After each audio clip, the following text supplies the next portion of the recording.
حضرت نوح علیہ السلام زمین پر حضرت آدم علیہ السلام کے بعد پہلے نبی تھے جن کو رسالت سے نوازا گیا۔ آپ کی عمر مبارک 950 سال تھی۔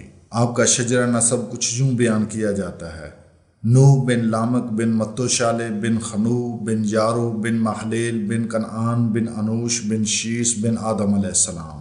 حضرت نوح علیہ السلام کی قوم کا نام بنو راسب تھا، جو وادی دجلہ اور فرات کے دوابہ میں رہتی تھی۔ دجلہ اور فرات کا دوسرا نام عراق ہے۔ حضرت نوح علیہ السلام کی نبوت سے پہلے تمام قوم خدا کی توحید اور صحیح مذہبی روشنی سے مکمل ناواقف ہو چکی تھی، اور حقیقی خدا کی جگہ خود ساختہ بتوں نے لے لی تھی۔ غیر اللہ کی پرستش اور بت پرستی ان کا وتیرہ بن چکا تھا۔ یہ پوری قوم حضرت آدم علیہ السلام کے بیٹے قابیل میں سے تھی، جس نے حابیل کو قتل کر دیا تھا۔ بت پرستی سب سے پہلے قابیل کی اولاد میں شروع ہوئی، جن کو توحید کا درس دینے کے لیے حضرت نوح علیہ السلام کو بحیثیت نبی اور رسول مبعوث کیا گیا۔ جہاں تک حضرت نوح علیہ السلام کی قوم کی بت پرستی کی بات ہے تو ان کے اندر 5 بتوں کی پوجا بڑے زور و شور سے کی جاتی تھی۔ ان میں پہلا بت ودا تھا۔ یہ بت انہوں نے بڑے جسامت والے مرد کی طرح بنایا ہوا تھا۔ اس قوم کے دوسرے بت کا نام سوا تھا۔ اس کا بت عورت کی شکل کا بنایا ہوا تھا۔ تیسرے بت کا نام یاغوس تھا، جس کی شکل اور جسامت شیر کی طرح تھی۔ چوتھے بت کا نام یعوق تھا۔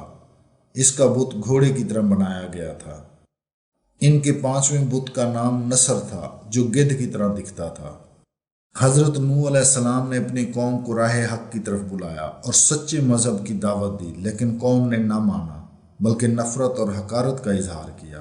اپنی ضد اور انا پر ڈٹے رہے۔ انہوں نے ایک خدا کی عبادت کی بجائے بت پرستی کو ترجیح دی۔ حضرت نوح علیہ السلام کی مخالفت میں سب سے زیادہ اس قوم کے سردار اور امراء پیش تھے۔ یہ لوگ آپ کی مخالفت کا کوئی پہلو ہاتھ سے نہیں جانے دیتے تھے۔ قوم کے دوسرے لوگوں نے بھی اپنے سرداروں اور امراء کی پیروی کرتے ہوئے ہر قسم کی تضلیل اور توہین کے طریقوں کو حضرت نوح علیہ السلام پر آزمایا۔ حضرت نوح علیہ السلام کی تدریس اور ان کے وعظ کے نتیجے میں صرف کمزور اور غریب لوگ آپ کی طرف مائل ہوئے، اور روایات کے مطابق تقریباً 80 لوگ آپ پر ایمان لائے۔ قوم کے سردار اور امراء جب غریب اور کمزور لوگوں کو آپ کی اتباع کرتے ہوئے دیکھتے تو حقارت سے کہتے کہ ہم ان کی طرح نہیں کہ تیرے تابع ہو جائیں۔ پھر کچھ عرصہ بعد ان سرداروں نے کہا کہ ہم ایک شرط پر آپ کی اتباع کریں گے کہ آپ ان پست اور غریب افراد کو اپنے پاس سے نکال دیں۔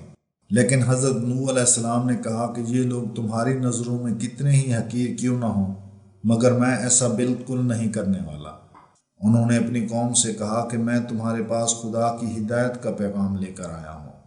نہ میں غیب دانی کا دعویٰ کرتا ہوں اور نہ ہی فرشتہ ہونے کا، اور نہ ہی کسی مال و دولت کا طلبگار ہوں۔ میں تو صرف خدا کی طرف سے ایک روشن دلیل لے کر آیا ہوں اور آپ کی بھلائی چاہتا ہوں، یہاں تک کہ آپ کے سامنے ان کی 2 نسلیں گزر گئیں اور تیسری نسل آئی۔ آپ ہر بار ان کی ہدایت کی دعا کرتے، لیکن اس کے برعکس ان کی آنے والی نسل پہلے سے زیادہ شریر اور ظالم ہوتی تھی۔ یہ لوگ آپ پر اتنا ظلم کرتے کہ آپ کو مار مار کر بے ہوش کر دیتے اور پھر ایک کمبل میں لپیٹ کر مکان میں ڈال دیتے اور سمجھتے کہ آپ کی موت واقع ہو گئی۔ مگر اگلے دن جب آپ کو ہوش آتا تو آپ لوگوں کو اللہ تعالیٰ کی طرف بلانا شروع کر دیتے اور تبلیغ کے عمل میں لگ جاتے۔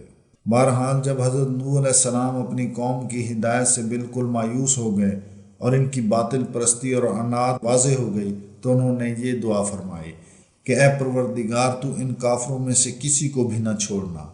اگر تو یوں ہی ان کو چھوڑ دے گا تو یہ تیرے دوسرے بندوں کو بھی گمراہ کریں گے اور ان کی نسل بھی انہی کی طرح نافرمان پیدا ہوگی۔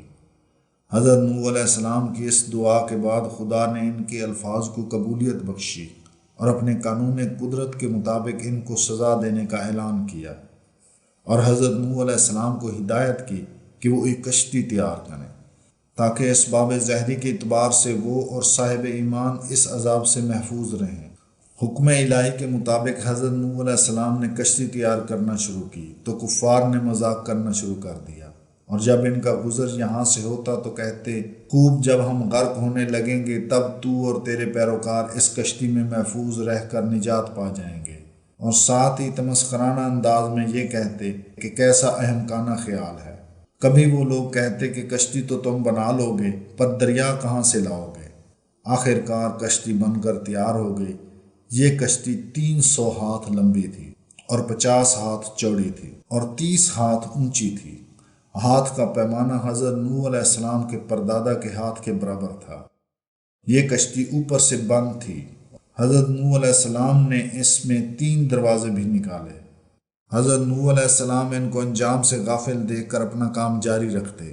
اس لیے اللہ تعالیٰ نے آپ کو مخاطب ہو کر کہا کہ اے نوح، تو ہماری حفاظت میں ہے اور ہماری وحی کے مطابق کشتی تیار کیے جا، اور مجھ سے ان کے متعلق کچھ نہ کہنا، بلا شبہ وہ غرق ہونے والے۔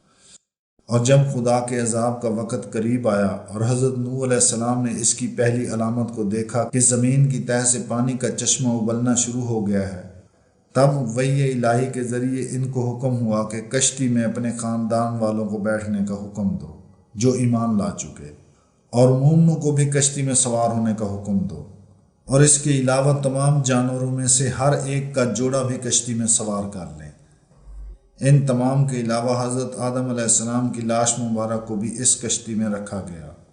حضرت نوح علیہ السلام نے طوفانی عذاب کے وقت اللہ تعالیٰ سے اپنے بیٹے کے نجات کے متعلق سفارش کی جس کا نام کنعان تھا، تو اللہ تعالیٰ نے فرمایا کہ اے نوح، تیرا یہ بیٹا تیرے اہل میں سے نہیں اور یہ بد کردار ہے، پس تجھ کو ایسا سوال نہیں کرنا چاہیے جس کے بارے میں تجھے علم نہ ہو۔ جب سب لوگ کشتی میں بیٹھ گئے تو خدا کے حکم سے زمین کے سوتے پھوٹ پڑے اور ساتھ ہی موسلا دھار بارش شروع ہو گئی۔ زمین پر ہر جگہ سے پانی نکلنے لگا اور حضرت نوح علیہ السلام کی کشتی پانی میں تیرنے لگی۔ حضرت نوح علیہ السلام کا ایک بیٹا کنعان ان پر ایمان نہ لایا تھا۔ طوفان کو بڑھتا دیکھ کر حضرت نوح علیہ السلام نے اپنا رخ بدلا اور کنعان کو مخاطب کیا اور اپنا منصب دعوت ادا کرتے ہوئے کہا کہ وہ بھی مومن ہو جائے اور طوفان سے راہ نجات حاصل کر لے، مگر اس بدبخت نے جواب دیا کہ میں چوٹی پر چڑھ جاؤں گا اور بچ جاؤں گا۔ یہ سن کر حضرت نوح علیہ السلام نے جواب دیا کہ آج کوئی بھی خدا کے حکم کے بغیر بچنے والا نہیں، صرف وہی بچے گا جس پر خدا رحم کرے گا۔ اسی دوران ایک موج دونوں کے درمیان حائل ہوئی اور کنعان غرق ہونے والوں میں سے ہو گیا، اور اس طرح ساری قوم پانی کے عذاب میں غرق ہو گئی۔ جب طوفان ختم ہوا تو اس کا پانی نصف نصف کر کے نکلا۔ اس میں آدھا پانی زمین کا تھا اور آدھا آسمان کا تھا۔ اللہ تعالیٰ نے آسمان کے دروازے کھول دیے اور زمین کو چاک کر دیا، اور یوں زمین کے شگافوں میں سے پانی نکلنا شروع ہو گیا۔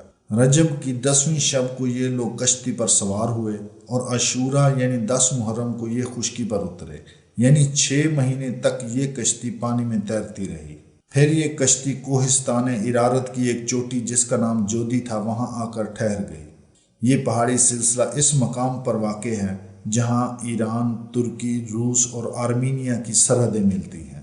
اور یوں اللہ تعالیٰ نے حضرت نوح علیہ السلام اور ان کے ساتھ جو صاحب ایمان تھے تقریباً 80 لوگ، روایات میں آتا ہے، ان کو اللہ تعالیٰ نے عذاب سے محفوظ رکھا۔